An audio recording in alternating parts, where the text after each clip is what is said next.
Class 6 Raimartin English Question Bank Model Question Paper 8. Reading Comprehension Scene 1. Read the text and answer the following questions. টেক্সটটা পড়ো বা প্যাসেজটা পড়ো এবং নিচের প্রশ্নগুলোর উত্তর দাও। A. Write whether the following sentences are true or false. নিচের দেওয়া বাক্যগুলি ভুল না ঠিক সেটা লেখো। Number 1. Finally Bholenath lost the fight. অবশেষে ভোলেনাথ বা শেষে ভোলেনাথ যুদ্ধটা হেরেছিল, ফলস হবে। Number 2. Seeing a wild looking man coming on a horse the enemy soldiers ran away. একটি ওয়াইল্ড লুকিং, একটা বন্য দেখতে মানুষকে ঘোড়ায় চড়ে আসতে দেখে the enemy soldiers ran away, যে শত্রু সৈন্যরা তারা পালিয়ে গেল, এটাও true. Number B. Answer the following questions. নিচের প্রশ্নগুলোর উত্তর দাও। 1. Why was everyone amazed. কেন সবাই হতবাক হয়ে গিয়েছিল? উত্তর হবে everyone was amazed because they thought Bholenath had defended his state against 8,000 enemy soldiers. সবাই অবাক হয়ে গিয়েছিল কারণ তারা ভেবেছিল ভোলেনাথ একাই শত্রুপক্ষের 8,000 সৈন্যের সঙ্গে লড়াই করে তার রাজ্যকে বাঁচিয়েছে। Number 2. How did the king reward Bholenath. কীভাবে রাজা ভোলেনাথকে পুরস্কৃত করেছিল? উত্তর হবে the king rewarded Bholenath in a public ceremony. ভোলেনাথকে রাজা জনসাধারণের সামনে অনুষ্ঠান করে পুরস্কৃত করেছিল। C. Fill in the blank with an appropriate word from the text. Text থেকে একটি উপযুক্ত শব্দ বেছে নিয়ে এর শূন্যস্থানটি পূরণ করো। A dash is a person who fights in battles. A soldier is a person who fights in battles. D. Write down the nearest meaning of success from the text. Text থেকে সাকসেস এই শব্দটির একটা nearest meaning বা কাছাকাছি অর্থযুক্ত একটি শব্দ লিখতে হবে। উত্তর হবে ভিক্টরি। সাকসেস মিনস সাফল্য, ভিক্টরি মিনস জয়। 2. Read the poem and answer the questions given below. নিচের কবিতাটি পড়ো এবং নিচে প্রশ্নগুলোর উত্তর দাও। A. Fill in the following chart with information from the poem.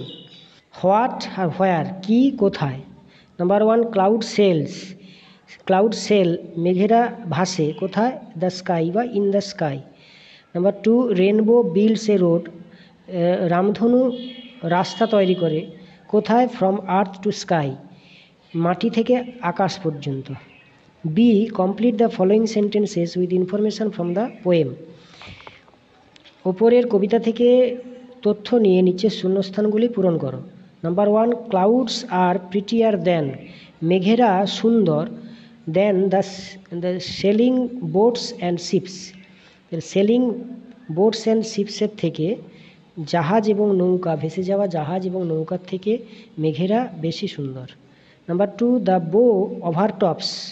বো মিনস এখানে রেনবো। রামধনু ওভারটপস উপর দিয়ে চলে যায়, কাদের উপর দিয়ে? দ্য ট্রিজ, গাছেদের উপর দিয়ে পাড়ি দেয়। Reading comprehension unseen. Read the passage and answer the following questions. নিচের দেওয়া প্যাসেজটি বা টেক্সটটি পড়ো এবং তারপর নিচের প্রশ্নগুলোর উত্তর দাও। A. Complete the following sentences with information from the passage. ওপরের প্যাসেজ থেকে, আনসিন প্যাসেজ থেকে তথ্য নিয়ে নিচের শূন্যস্থানগুলি পূরণ করো। Number 1. The sun is a star that. সূর্য হলো একটি নক্ষত্র that gives light and heat to everything in the solar system, যেটা আলো এবং উত্তাপ প্রদান করে তার সৌরজগতের সব কিছুকে। Number 2. Pluto is known as a. Pluto পরিচিত অ্যাজ এ ডোয়ার্ফ প্ল্যানেট, বামন গ্রহ হিসেবে। Number 3. Scientist study the asteroids and comets that move through space to understand. তাহলে সায়েন্টিস্টরা পড়াশোনা করে যে সমস্ত উল্কাপিণ্ড বা গ্রহ নক্ষত্রদের নিয়ে, তা কী করার জন্য? টু আন্ডারস্ট্যান্ড, বোঝার জন্য। মোর অ্যাবাউট আওয়ার ইউনিভার্স, আমাদের এই যে ব্রহ্মাণ্ড সেটাকে আরও বেশি করে বোঝার জন্য। B. Answer the following questions. Number 1. How many planets are revolving around the sun. কতগুলো প্ল্যানেটস বা গ্রহ আমাদের সূর্যের চারিদিকে ঘুরে চলেছে? 8 planets are revolving around the sun. তাহলে 8টি প্ল্যানেট আমাদের চারিদিকে সূর্যের চারিদিকে ঘুরে চলেছে। রাইট দেয়ার নেমস, তাদের নামগুলি লেখো। ওপরের প্যাসেজে দেখো আমি আন্ডারলাইন করে দিয়েছি, এখানে নিচে লেখার জন্য নির্দিষ্ট যে জায়গা দেওয়া আছে সেখানে লেখা যাচ্ছে না।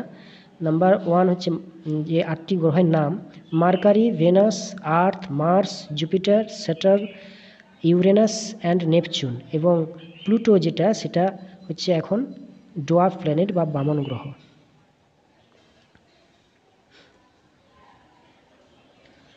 Grammar and vocabulary 4, do as directed, যে নির্দেশ অনুযায়ী উত্তর করো। Number 1, Rohini dash a mistake yesterday. Use proper form of the verb given in the bracket. বন্ধনীর মধ্যে দেওয়া ভার্বটির সঠিক ফর্ম ব্যবহার করো। Rohini made a mistake yesterday, যেহেতু এটা পাস্ট টেন্সে রয়েছে, মেক থেকে made. Number 2, write the plural form of radio. রেডিওর প্লুরাল ফর্ম লিখতে হবে, রেডিওস, এস যোগ হবে। Number 2, she came dash a rich family, fill in the blank with an appropriate preposition. she came of a rich family, এখানে of হবে, তিনি একটি ধনী পরিবারে জন্মগ্রহণ করেছিলেন।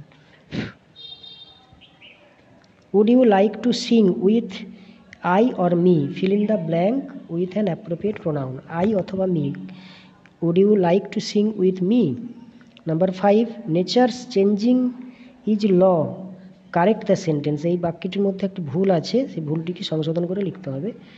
নেচার্স চেঞ্জিং ইজ ল নয়, এটা হবে নেচার্স ল ইজ চেঞ্জিং, অথবা চেঞ্জিং ইজ নেচার্স ল, দুভাবে লেখা যাবে। নেচার্স ল ইজ চেঞ্জিং অথবা changing is nature's law. Number 6, he has fallen into the hole, I will rescue him. Write the part of speech of the underline word. I will rescue him, rescue এটা verb. Number 6, do you like tea dash coffee, fill in the blank with an appropriate linker. এখানে একটি সঠিক সংযোজক বসাতে হবে, do you like tea or coffee. Number 8, make sentence with the word intention. Intention শব্দটি দিয়ে বাক্য রচনা করো, বাক্য তৈরি করো। ইন্টেনশন মানে ইচ্ছা। I have no intention to hurt you, আমার তোমাকে আঘাত করার বা কষ্ট দেওয়ার কোনো ইচ্ছে নেই। 5, find out the words from question number 3 which mean the following. Question number 3 অর্থাৎ আনসিন প্যাসেজ থেকে সঠিক অর্থযুক্ত শব্দ নিয়ে এখানে বসাতে হবে। এগসেপ্ট, এগসেপ্ট মিনস ডিম্বাকৃতি, এটার উত্তর হবে oval. Number 2, persons who study or are expert in one or more of the natural sciences. Natural science নিয়ে যারা, তাদেরকে বলা হয়, যারা এক্সপার্ট তাদের বলা হয় সায়েন্টিস্টস।